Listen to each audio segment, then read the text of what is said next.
Breaking news. We have breaking news out of T-Mobile. This is no surprise to me. This should be no surprise to you. Mike Sievert is officially stepping down in his CEO role starting November 1st. This was rumored long ago. There was an article that came out, for those of you who remember, from a German news outlet, Handelsblatt, that said that Mike Sievert was going to leave T-Mobile as CEO. So we already had an understanding that that was happening. But just most of the time, if you go by history of companies, it tends to repeat itself. And T-Mobile just telegraphed this. I mean, I could see it from a mile away. You guys have heard me say it on several videos. Even when recently, when Mike Sievert was still trying to downplay this publicly, I said, I don't think he lasts till the end of the year. And he didn't, right? He already had his mind made. We know that there's a contract that he signed through, I think, 2028. But he's done. He's done. He will stay on as a board of director and an advisor for the company, as they always say. But then he'll just fade off into the sunset, and then it'll become Gopalan's company. He will replace Mike Sievert. We knew this as soon as they recruited him, brought him on COO. I already knew that he was going to be the new CEO. I saw reports that said that since Mike Sievert is leaving, the stock's down. I don't know why that's the case.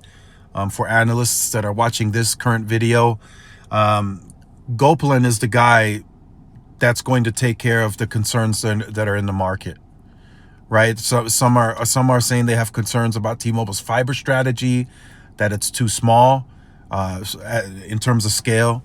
Gopalan is a veteran. He's a seasoned veteran. He's going to take T-Mobile to that next level, right? He has the know-how. He's going to take T-Mobile to that next level in fiber. He's going to take T-Mobile through that digital-first transition. It's going to be him. He's got the expertise. He's done this at Vodafone. He's done this with Deutsche Telekom directly. He was the CEO of business before he came over to T-Mobile USA. So he's going to take T-Mobile through that transition. Now, it's going to be a bit aggressive. So get ready for a bumpy ride. He's going to be more of a traditional CEO. Right, he's not going to be anything like John was, and he's not going to be anything like Mike was. He's going to be more of a traditional CEO. He will still bring the competition to Verizon and AT&T, but he's going to make several different changes in the coming months that are going to probably be disliked by many, just based on what T-Mobile stands for.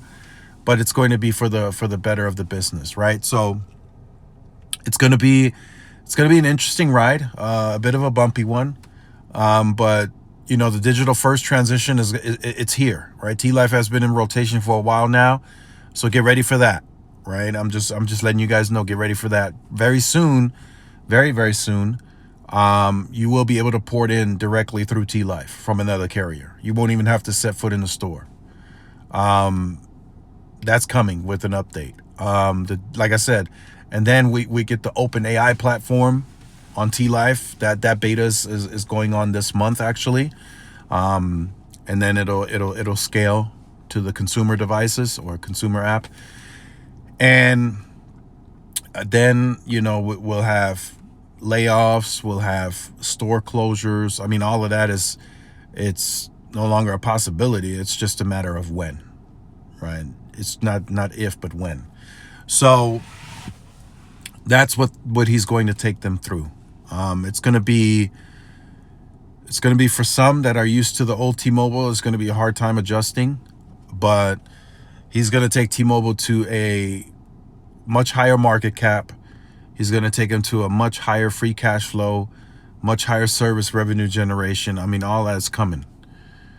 And he is the CEO that I would say, if T-Mobile wanted to get into owned and operated in terms of fiber to the cell and fiber to the prem, he would be the CEO to take them there.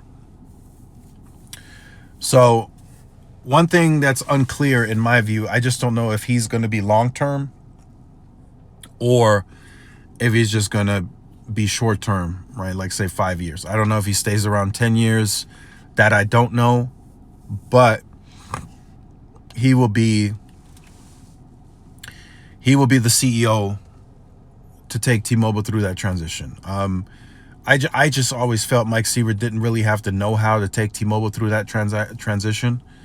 In terms of getting big on fiber, T-Mobile, that team, the current team is still learning, right? And Gopalin has the experience and the know-how, as I mentioned, to take T-Mobile to that next level. So that's what he's going to do.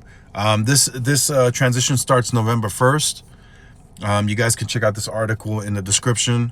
This is just pretty much everyone saying bye to Mike Sievert and what he plans on doing with the next chapter of the Un-carrier and everything else. But like I said, just brace for impact. It's going to be a bit rough, as I said, but it's here. It's finally announced. They just couldn't, they wouldn't have been able to downplay this any longer, right? We have to cue the third quarter earnings call coming up in October. That will very likely be Mike Sievert's last earnings call, and that's where they probably hand over the reins to Gopalin. But let me know your thoughts on this in the comments. Like, share, subscribe. I'll see y'all in the next one. Peace.